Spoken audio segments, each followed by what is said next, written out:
기록할 수가 있다는 것입니다. 자, 보통의 노동자가 하루 일당으로 버는 돈을 성경 보니까 1데나리온이라고 있어요. 1데나리온. 그런데 이 1데나리온은 대략 100렙돈이라고 합니다. 딱 떨어진 건 아니지만 100렙돈이라고 합니다. 그러니까 2렙돈으로 살 수 있는 것은 좀 크지 않겠죠. 작습니다. 100분의 2니까 50분의 1이니까 별로 크지 않겠죠. 소액에 불과합니다.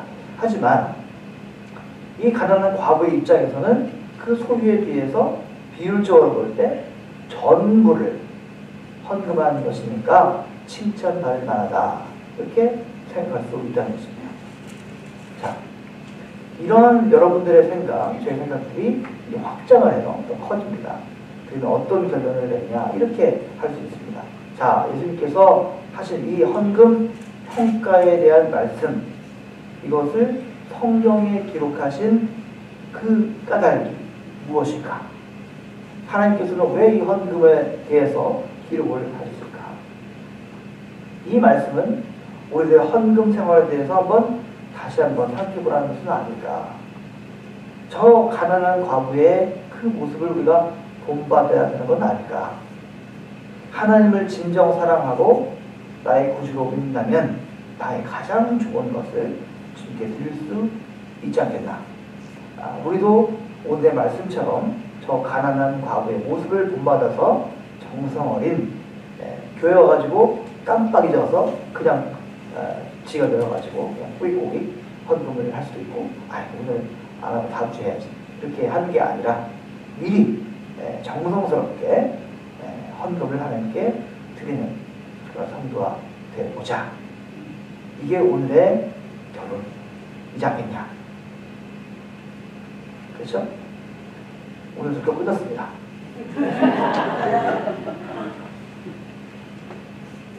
자, 그런데 그렇게 빨리 설교를 제가 끝낼 리가 없잖아요.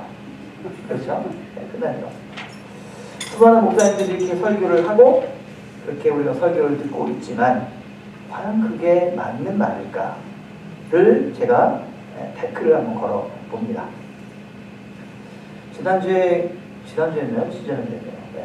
목장기 워크숍을 했는데 설교 얘기가 나왔어요.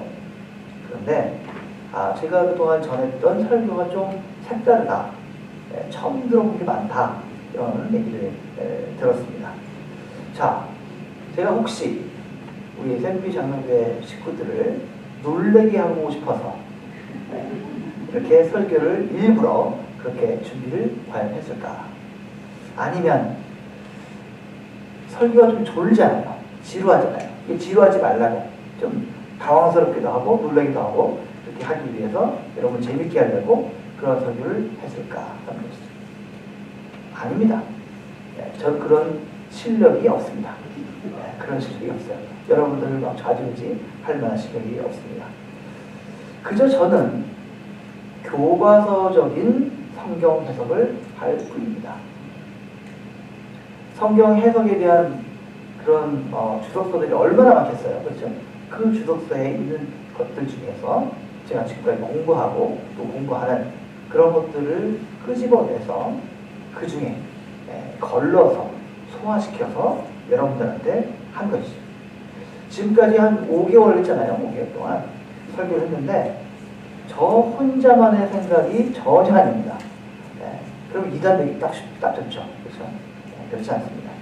기독교 전통의 오랜 이런 역사 속에서 수많은 목사님들이 신학자들이 했던 그런 보편적 해석의 설교 말씀을 그동안 전했던 것입니다. 오늘도 마찬가지입니다. 오늘 말씀을 전할 텐데 여러분 혹시 처음 듣는 분이 있을 수 있는데 이 설교를 제가 25년 정도 목회하면서 한 5차례 했어요. 5차례 이미 과거에 했어요. 오늘 말씀을 좀 바꿔도 하긴 하지만 또 이 설교를 저는 많이 들어왔습니다. 자, 어떤 말씀인지 좀 기대가 되지 않겠습니까? 자, 해 아래 새 것이 없다는 말이죠. 전혀 새로운 게 없습니다. 여러분이 들어보는 모든 텔레비전이나 라디오나 매스컴에 들어온 설교는 새로운 게 전혀 없습니다. 누군가가 했던 거예요. 다. 몇 페이지, 몇째 줄에 있는 내용입니다. 여러분이 아무리 새로운 걸 말씀해 보세요. 제가 다 찾아드릴게요. 웹페이지 몇 쪽 있는데요. 자, 하나님의 말씀은 누군가 위대한 사람이 전하기 때문에 갑자기 진리하는 것이 진리가 되는 게 아닙니다. 하나님의 말씀 그 자체가 진리이기 때문에 우리에게 진리로 발견되는 것입니다. 안 그런가요? 전혀 아닌데 갑자기 제가 너무나 똑똑하고 잘나서 진리로 막 바꿔가지고 여러분이 전하는 것 같습니까? 아, 그럴 리가 없죠. 그럴 리가 없죠. 자, 오늘 마가복음 12장 말씀, 자, 어떤 말씀인지 여러분 경청을 하시기 바랍니다. 예수님께서 성전에서 여러 사람이 헌금하는 것을 보시던 중에 가난한 과부가 두 렙돈 헌금하는 것을 봤습니다. 자, 그리고는 그 일에 대해서 말씀하시죠. 혼자 본 게 아니에요. 쟤네들도 같이 봤습니다. 자, 지금 누구한테 그 말씀을 하실까요? 제자들한테 말씀을 하십니다. 제자들한테 따로 말씀을 하셨다. 네, 오늘 마가복음도 또 똑같은 말씀을 전하는 누가복음도 이렇게 말하고 있습니다. 자, 제자들을 따로 불렀다. 이게 무슨 뜻일까요? 자, 내가 오늘은 너한테 헌금에 대해서 어떻게 해야 되는지 알려주겠다 하시면서 제자들한테 야, 헌금 이렇게 내야 된다. 이렇게 가르치셨을까요? 네. 제자들은 여러분 어떤 사람이죠? 그야말로 모든 것을 다 버리고 온 떠돌입니다. 배를 버리고 가족을 버리고 예수님을 빈털터리로 따라 나섰던 그런 사람들이었습니다. 은과 금이 뭐예요? 없어요. 돈도 없고요. 두 벌 옷도 없는 아무런 빈털터리인 사람이 온 겁니다. 유일하게 가룟유다만 전대를 갖고 있었어요. 먹어야 되니까. 자, 그들은 헌금을 할 수 있을까요? 쟤들이 헌금할 수 있을까요? 헌금 못하죠. 헌금을 하고 싶어도 빈털터리이기 때문에 할 수가 없습니다. 자, 그런데 그런 쟤들한테 헌금 이렇게 해야 되는 것이다 가르치셨다고요? 그럴 리가 없죠. 그럴 리가 없습니다. 말이 안 됩니다. 자, 또 나중에 너희들이 교회를 이렇게 목회할 텐데 그럴 때 성도들한테 헌금 이렇게 해라. 그걸 가르쳐야 된다. 라고 가르쳤을까요? 그것도 아닙니다. 전혀 아닙니다. 자, 예수님께서 오늘의 본문 말씀을 하실 때에 그 당시로 우리는 돌아갈 필요가 있습니다. 2000년 전으로 돌아가 봐야 돼요. 자, 듣는 사람이 누구죠? 제자들이죠. 유대인들이죠. 네, 그런 사람들입니다. 그런 사람들한테 예수님께서 이렇게 말씀을 하셨다고 한번 해봅시다. 야, 내가 진정으로 너에게 말한다. 이 가난한 과부가 누구보다도 더 많이 헌금을 넣었다. 자, 저 사람들은 다 넉넉한 가운데 자기들의 헌금을 넣었지만 이 여자는, 이 불쌍한 여자는 가난한 가운데 가지고 있는 생활비 전부를 다 털어넣었다. 이렇게 말씀하시는 그 예수님을 제자들이 또 유대인들이 봤어요. 자, 그들은 지금 무슨 생각을 할까요? 무슨 생각할까요? 한번 상상을 해보세요. 그들은 자, 저 여자가 생활비 전부를 넣었으니까 나도 돈 받아서 헌금을 그렇게 드려야겠다라고 생각할까요? 그럴 리가 없습니다. 그렇지 않습니다. 오히려 어떤 생각하냐면 아니 그렇게 생활비 전부를 헌금해 버리면 그 여자는 대체 뭘 먹고 산단 말이냐? 못 먹고 산단 말이냐? 했을 것입니다. 유대인이라고 한다면 당연히 그렇게 생각합니다. 하나님의 말씀과 율법을 계명을 잘 알고 있던 그 당시 사람들에게 고아와 과부는 특별 보호 대상이었습니다. 왜 과부와 고아를 특별 보호 대상으로 합니까? 그들은 아무것도 없습니다. 아무것도 없어요. 소유권이 없어요. 돈을 소유할 수가 없다고요. 땅을 소유할 수가 없다고요. 그러니까 그들은 그냥 버려진 존재입니다. 그들을 케어해야 되는 것이죠. 특별 보호 대상입니다. 하나님께서는 특별히 과부를 잘 돌보라고 성경에서 구약에서 얼마나 많이 말씀하시는지 몰라요. 그것을 유대인들이 모를까요? 잘 알죠. 그런데 그 가난한 과부가 가지고 있는 생활비 전부를 헌금했다? 이 얘기를 들으면 아이고 잘했다. 나도 그 여자처럼 헌금을 그렇게 다 해버려야겠네 라고 생각하는 사람 아무도 없다는 겁니다. 뭔가 좀 이상하죠. 이상하죠. 열이면 열 모두가 도대체 그렇게 무모하게 헌금을 해버리면 그 여자는 대체 뭘 먹고 산단 말이야. 그 여자 어디 있습니까? 내가 좀 도와줘야겠습니다. 도와줘야겠습니다. 라고 대부분의 사람들이 생각한다는 것입니다. 자, 더 나아가서 무슨 생각하냐? 지금 어디 있냐면 예루살렘 성전 앞에 있는 헌금함입니다. 예루살렘 성전 앞에 있는 헌금함. 그 사람들은 뭐합니까? 거기 누가 있어? 예루살렘 성전 누가 있어요? 율법학자, 서기관이 있죠. 오늘날로 말하면 신학자들이 있는 겁니다. 자, 도대체 서기관들, 율법학자들 뭐합니까? 지금? 도대체 어떻게 가르쳤길래 그 여자가 자기 생활비 전부를 헌금하게 내버려 둡니까? 서기관들, 부자들은 과부가 그렇게 헌금하는 것을 보고 가만히 있습니까? 아니, 그렇게 말도 안 되는 짓을 왜 합니까? 이것이 예수님 당시에 유대인들의 보편적인 생각입니다. 따라서 오늘 말씀을 보면서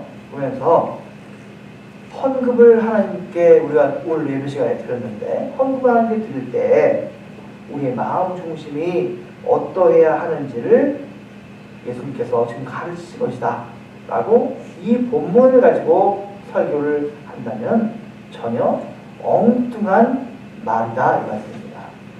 엉뚱한 말이다.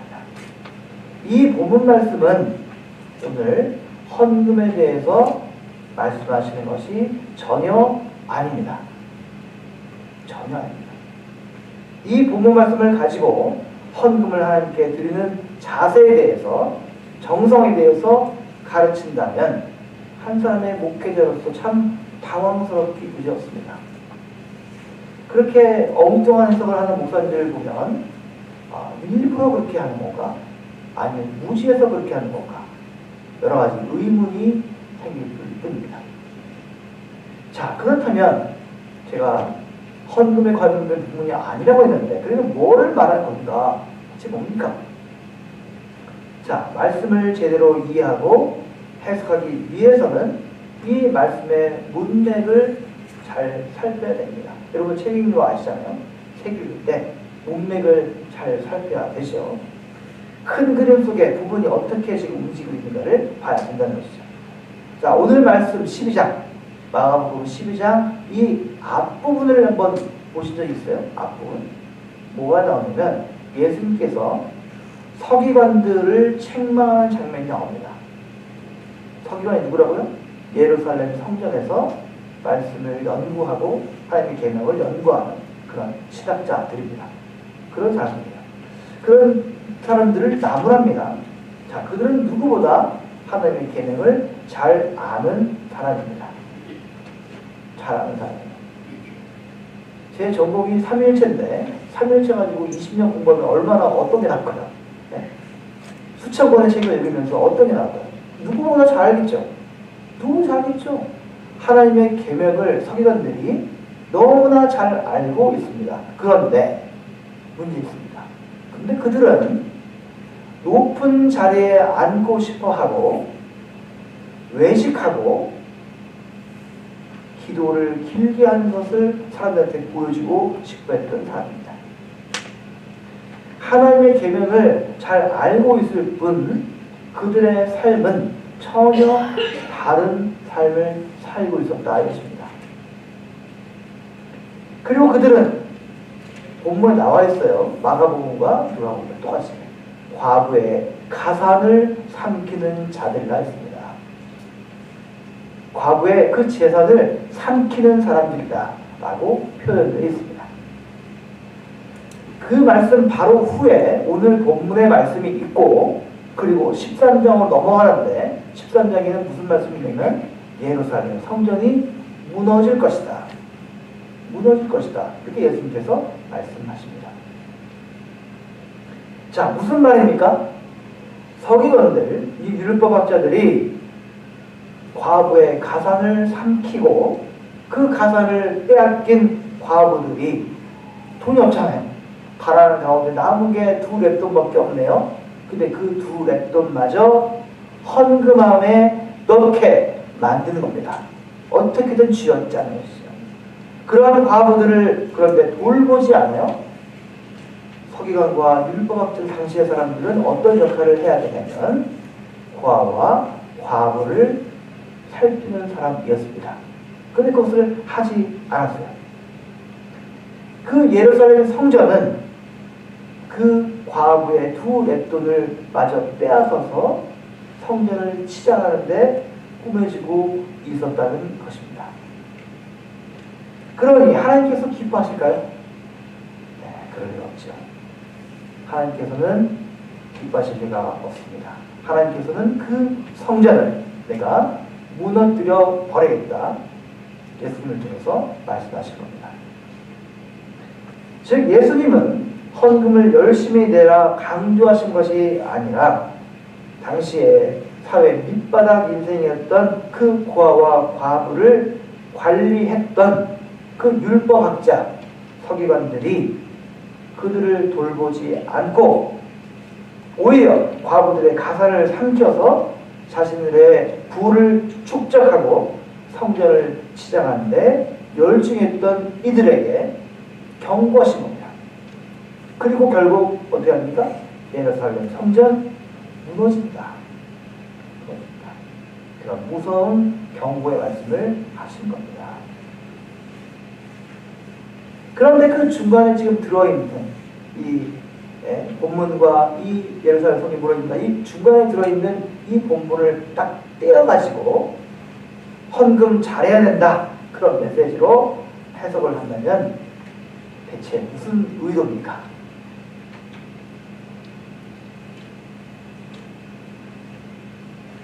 그렇게 해석하는 목사님 100명을 데리고 오십시오. 제가 싸우겠습니다. 1000명을 데리고 오십시오. 싸우겠습니다. 그러니 오늘 마가복음 12장 본문에 등장하는 이 가난한 과부의 2렙돈 헌금 이야기는 헌금 교육의 메시지가 전혀 아니라는 것입니다. 전혀 아닙니다. 전혀 다른 메시지입니다. 어떤 메시지일까요? 가난한 과부를 제대로 돌보지 않는 예루살렘 성전, 그를 돌보지 않는 교회를 향한 준엄한 하나님의 경고 메시지라는 것입니다.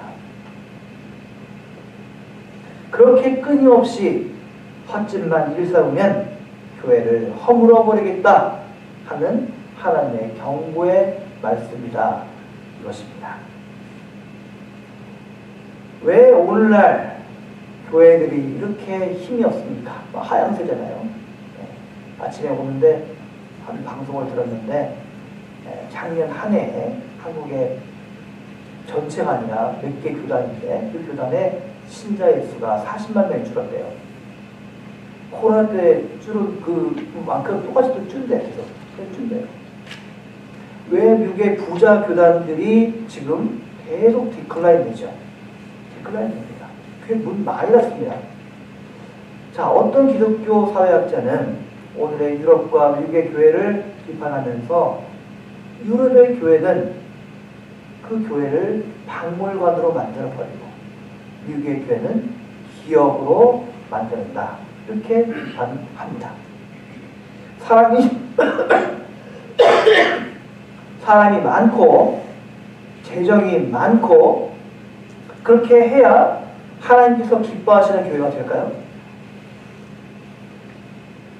마이크와 음향시설이 좋고 휘황찬란한 이 전자기기가 많은 그런 교회가 하나님께서 기뻐하시는 교회가 될까요? 연예인처럼 출중한 외모, 그런 외모. 예전에 그랬어요. 한국에 제가 있을 때 자기 교회 목사님이 아주 잘생겼다는 거예요. 키가 180이 넘고 잘생겨서 너무나 좋대요. 네, 자랑하더라고요. 그냥. 제가 좀 키가 좁잖아요. 지금. 키가 좁더라고요. 자기 교회 좀 자랑을 그렇게 하더라고요. 네. 그런 교회가 하나님께서 기뻐하시는 교회입니까? 우리는 잘 압니다. 큰 교회가 무너지고 나눠지고 찢어지는 이유는 많은 경우에 교회가 가난해서가 아니라 너무 가진 것이 많아서 그렇게 됩니다. 그렇게 됩니다. 어떤 사람은 말하죠. 교회가 무너지게 하는 방법이 있어. 그것은 바로 뭐냐? 그들한테 많은 돈을 주면 돼. 많은 돈을 주면 된다. 한국에, 미국에 많은 교회들이 부동산 투기를 합니다. 텔레비전에 나오는 그런 목사님 뭐 있죠? 네. 그런 교회들 중에 어떤 교회가 부동산 투기를 열심히 하더라고요. 또 임대업으로 교회를 유지합니다.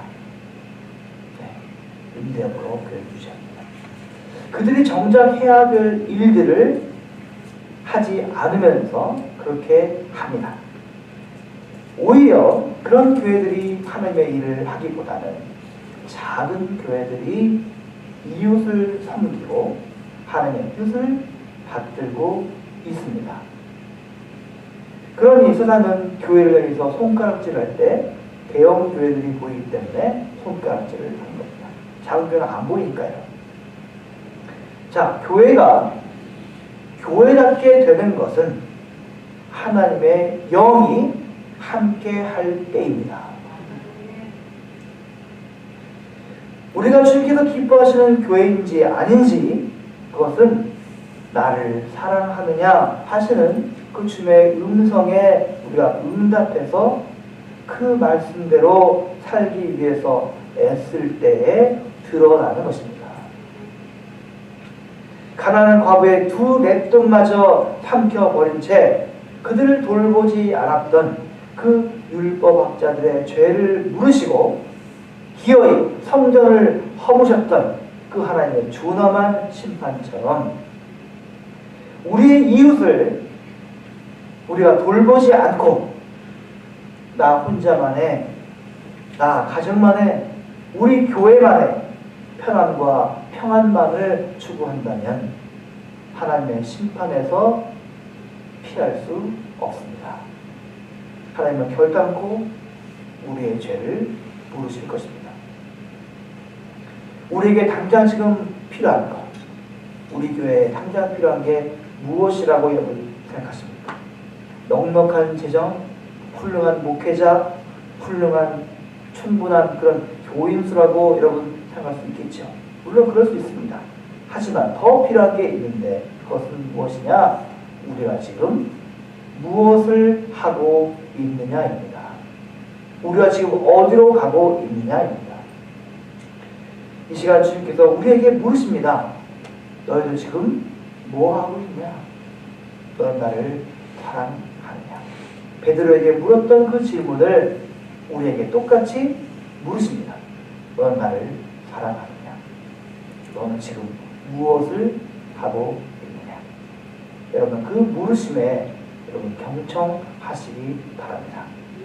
주님의 준엄한 물으심에 여러분 겸손하게 무릎 꿇으시기 바랍니다. 온 교회가 이 물으심에 뜻과 지혜를 모을 때 우리 교회는 생명 넘치는 그런 교회, 믿음의 그 뜨거운 교회, 사랑이 풍성한 교회로 성장해 갈 것입니다. 우리 교회의 오늘과 내일 가운데 그리고 여러분의 삶 가운데 주의 은총이 늘 함께 하시기를 주님 이름 의지하여 간절히 축원합니다. 기도하겠습니다.